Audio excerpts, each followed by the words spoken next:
5 aspirantes a la dirección de la Facultad de Derecho y Ciencias Sociales buscan ganar las opiniones favorables de alumnos, trabajadores y profesores. Sin ninguna declinación por parte de alguno de ellos, el proceso de auscultación interna para definir la terna que votará el Consejo Universitario en el proceso de elección del futuro director de la Facultad de Derecho se llevó a cabo de manera normal y sin incidentes. El viernes pasado concluyó el registro de postulantes a director de este plantel, que es el que mayor número de alumnos concentra en toda la Universidad Michoacana, habiéndose registrado 5. El que sea designado por Consejo Universitario quedará al cargo a partir del inicio del próximo ciclo escolar 2017-2018 por 4 años, sustituyendo a Damián Arévalo Orozco, que termina periodo en mayo próximo. Este proceso de auscultación estuvo transcurriendo de manera tranquila y participaron los 244 profesores,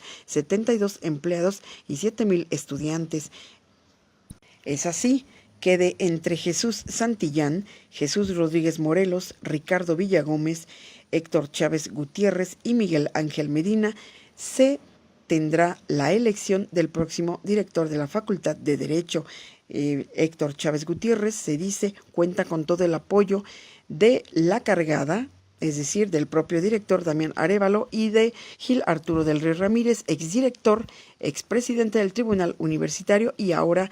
presidente de la Junta Local de Conciliación y Arbitraje, en tanto que Miguel Ángel Medina tiene todo el apoyo de ambos sindicatos, tanto empleados y profesores, pero el tercer lugar, porque es seguro que ambos irán en esa terna ante el Consejo Universitario, el tercer lugar lo van a definir el voto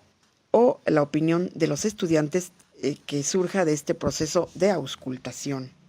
De acuerdo a lo que se recoja en las urnas, Consejo Universitario decidirá la terna final y los 3 finalistas deberán exponer ante el Pleno el plan de trabajo particular, académico y también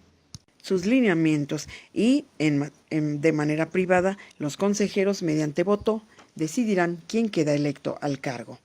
Esto será en mayo próximo. Teresa de la Torre, respuesta.